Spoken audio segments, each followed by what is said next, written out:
থেকে আরো বেশি আপন। নবী যেই কথা বলার পরে এবার দৃষ্টান্ত দিয়ে বোঝায় দিলেন। আল্লাহর নবী বলেন, মান তারাকা মালাক, তোমাদের মধ্যে কেউ যদি সম্পদ রেখে মারা যায়। কি রেখে মারা গেছে? সম্পদ।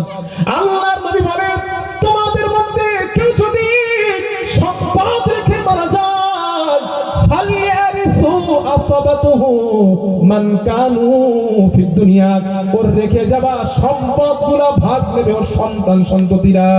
এটাই তো মাসলা। আমি মারা যাব, মারা যাওয়ার পর সম্পদ যা আছে নেবে কারা? ছেলে মেয়েরা। আপনি মারা যাবেন, নেবে কারা? ছেলে মেয়েরা। এটাই তো মাসলা। আল্লাহর নবী তাই বলেন, আমি নবী মুহাম্মদ বলে দিলাম, মান তারাকা মালাক, একটা মানুষ মারা গিয়েছে তার সম্পদ রেখে, ফালিয়ারিসু আসাবাতুহু মান কানু ফিদ দুনিয়া, ওর রেখে যাওয়া সম্পদ ভাগ নেবে তার সন্তান সন্ততিরা। এরপরে নবী কি বলে দেখেন, আল্লাহর নবী বলেন, ওয়ামান তারাকা দাইনান, তোমাদের মধ্যে কেউ যদি ঋণ রেখে মারা যায়, ঋণ করে মারা যায়, ওই ঋণটা পরিশোধ করার মতো কেউ নাই। ঋণটা যে পরিশোধ করে দেবে, ওই ঋণটা পরিশোধ করার মতো দুনিয়াতে কেউ নাই।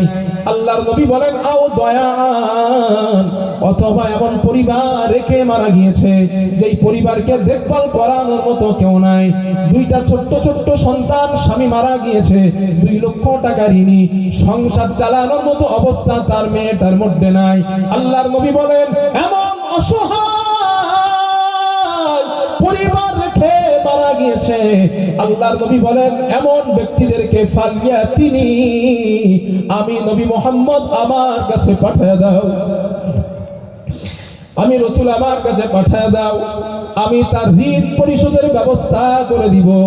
এবং আনা মাওলা, আজ থেকে আমি নবী ওই অভাবগ্রস্ত পরিবারের অভিভাবক, আমি নবী মুহাম্মদ নিজেই হয়ে গেলাম। যেই মানুষটার খাওয়া হইতো না ঠিক মতো, ক্ষুধার যন্ত্রণায় পেটে পাথর বাঁধত, যেই মানুষটা মাসের পর মাস খেজুর খেয়ে খেত থাকতো, সেই মানুষটা বলছেন, ফালিয়া তিনি, আমি নবী মুহাম্মদ আমার কাছে পাঠিয়ে দাও, আনা মাওলা, আজ থেকে ওই অভাবগ্রস্ত পরিবারের অভিভাবক আমি নবী মুহাম্মদ নিজেই হয়ে যাচ্ছি। যেভাবেই হোক আমি তার পরিবার চালানোর দায়িত্ব নিচ্ছি, এবং যেভাবেই হোক তার ঋণ পরিশোধের ব্যবস্থা আমি করে দিব, যেভাবেই হোক আমি করব। দরদ কম। আয় রে, নবীর এই ভালোবাসার প্রতিদান কি দিলাম? দাড়ি না রেখে। প্রতিদান কি দিলাম? নামাজ না পড়ে। প্রতিদান কি দিলাম? মিথ্যা বলে। প্রতিদান কি দিলাম? মানুষের হক নষ্ট করে। প্রতিদান কি দিলাম? বাবা মাকে কষ্ট দিয়ে, পৃথিবীর অন্যায় অত্যাচার জুলুমের মধ্যে দিয়ে জীবন অতিবাহিত করে রাসূলের ভালোবাসার দাম দিলাম। আমলনামা যখন খোলা হবে সামনে, কি দেখাবো আমরা? বলেন, কোন বিবেক নিয়ে বলবো? বলেন আমার, কোন বিবেকে? যিনি আমাদের এত ভালোবাসেন। আরে যে মানুষটার পরিস্থিতি এমনটা ছিল, মাসের পর মাস উনুনে হাড়ি উঠতো না যার, সেই মানুষ বলছেন আমার কাছে পাঠিয়ে দাও, যেভাবেই হোক আমি তার পরিবারকে খাওয়ানো। ইমানদার কি এত ভালোবাসে? আল্লাহর নবী একদিন কাবার চাতোয়ারে তওয়াফ করতে করতে কাবার দিকে আঙুল দিয়ে বলছে, কাবা তোর না আল্লাহর কাছে বহুত দাম, তাই না? নবীজি একা একা কাবারে বলতেছে, আল্লাহর কাছে তোর বহুত দাম, তাই না কাবা? তবে কাবা শোন, তোর মতো হাজারো কাবার যত দাম, একজন ইমানদারের, একজন পূর্ণ ইমানদার মুত্তাকির আল্লাহর কাছে যত দাম, তোর মতো হাজারো কাবার থেকে অনেক বেশি। সুবহানাল্লাহ। নবী কাবারে বলছে। হাদিস নাম্বার 6-7, হাদিসের বর্ণনাকারী সাহাবা নবীর চাচাতো ভাই। কেন বলেন? কে হইতে পারে? একটু পরীক্ষা করে দেখি। নবীর চাচাতো ভাই, হাদিসের বর্ণনাকারী সাহাবা নবীজির চাচাতো ভাই আলী রাদিয়াল্লাহু আনহু কি হয় নবীর? আরেকজন আছে আব্দুল্লাহ ইবনে আব্বাস রাদিয়াল্লাহু আনহু। عن عبد الله بن عباس رضي الله تعالى عنه قال, হযরত আব্দুল্লাহ ইবনে আব্বাস রাদিয়াল্লাহু তাআলা আনহুর বর্ণনা, তিনি বলেন, খরাজা ইলা নবী সাল্লাল্লাহু আলাইহি ওয়াসাল্লাম ইয়াওমান, আল্লাহর নবী একদিন আমাদের মাঝে আসলেন। এই হাদিসটা একটু ভালো করে শুনেন, এই হাদিসে 4টা আমল আছে। আল্লাহর নবী বলেন, ও আমার আব্দুল্লাহ ইবনে আব্বাস বলেন রাদিয়াল্লাহু আনহু বলেন, আল্লাহর নবী একদিন আমাদের মাঝে উপস্থিত হলেন। আমাদের মাঝে উপস্থিত হওয়ার পর আমাদেরকে বলেন, ও আমার সাহাবাদের দল, উরিদাত আলাইয়াল উমাম, দুনিয়ার সমস্ত নবীকে আমি নবী মুহাম্মদ আমার সামনে হাজির করা হয়, সমস্ত নবীকে হাজির করা হয়। আমি নবীজি হঠাৎ দেখতে পেলাম ফাজারাত নবিয়্যু ইয়ামুরু মাআহু রাজুলান, একজন নবীকে দেখলাম, একজন নবী আমার সামনে দিয়ে হেঁটে যায়, তার সঙ্গে উম্মত মাত্র একজন। কতজন? একজন নবী, একজন উম্মত মাত্র একজন। ওয়ান নাবী, আমি আরেকজন নবীকে যেতে দেখলাম, মাআহু আর রাজুলান, তার সঙ্গে উম্মত মাত্র দুইজন। আল্লাহর নবী বলেন, ওয়ান নাবী, আমি আরেকজন নবীকে যেতে দেখলাম, মাআহু আর রাহতু, তার সঙ্গে উম্মতের একটা ছোট্ট দল। প্রথম নবীর সঙ্গে উম্মত কয়টা ছিল? দ্বিতীয় নাম্বার নবীর সাথে, তিন নাম্বার নবীর সাথে ছোট্ট দল।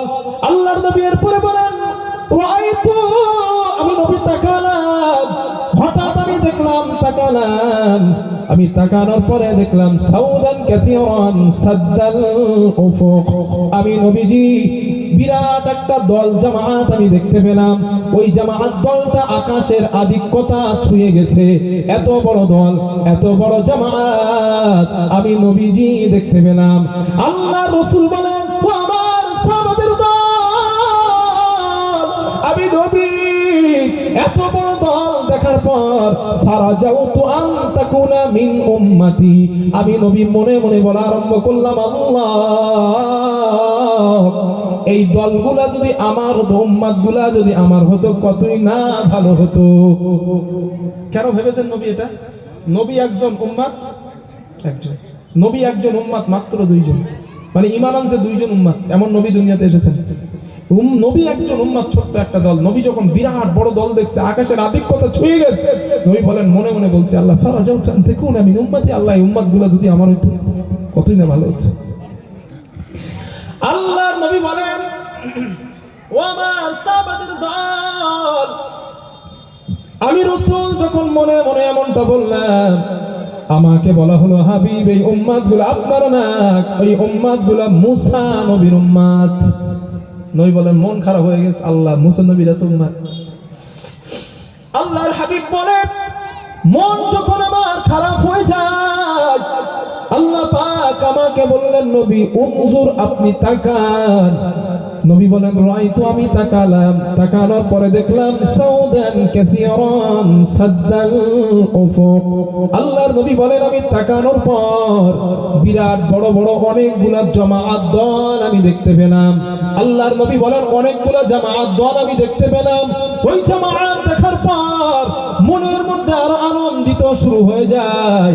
আল্লাহ আমাকে বললেন, হাবিব, হাউলাই উম্মাতুক, এই উম্মাতগুলো হলো আপনার। নবী রে, এই যা দল দেখছেন, অনেকগুলা দল, সব আপনার উম্মত। নবী বলেন, আমি খুশিতে হাত তোয়ারা হয়ে গেছি। এরপরে নবীজি একটা মারাত্মক কথা বলেছেন, এই কথাটা একটু ভালো করে মনে রাখেন, পুরো আলোচনার এই কথাটা একটা মূল পয়েন্ট।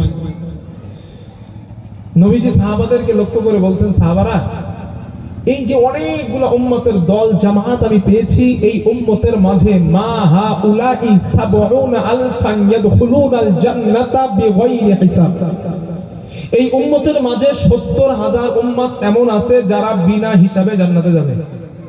কত হাজার? ৭০,০০০। আমরা আছি বলে মনে হয়? এই মাশাআল্লাহ, একটু ঈমান আছে, ভরসা আছি আমরা। ৭০,০০০ ভাই, সাহাবাদের সংখ্যা তো ১,০০,০০০ বেশি। নবীজি বলেছেন সাবউনা আলফান, ৭০,০০০, কিন্তু সাহাবার সংখ্যা তো ১,০০,০০০ বেশি। নবী কিন্তু এখনো ব্যাখ্যা দেয় না ৭০,০০০, শুধু বলছেন ৭০,০০০ বিনা হিসেবে জান্নাতে যাবে। সাহাবায়ে কেরাম টেনশনে পড়ে গেছে। হাদিসে আসছে, ফাতাযাক্কারা আসহাবুন নবী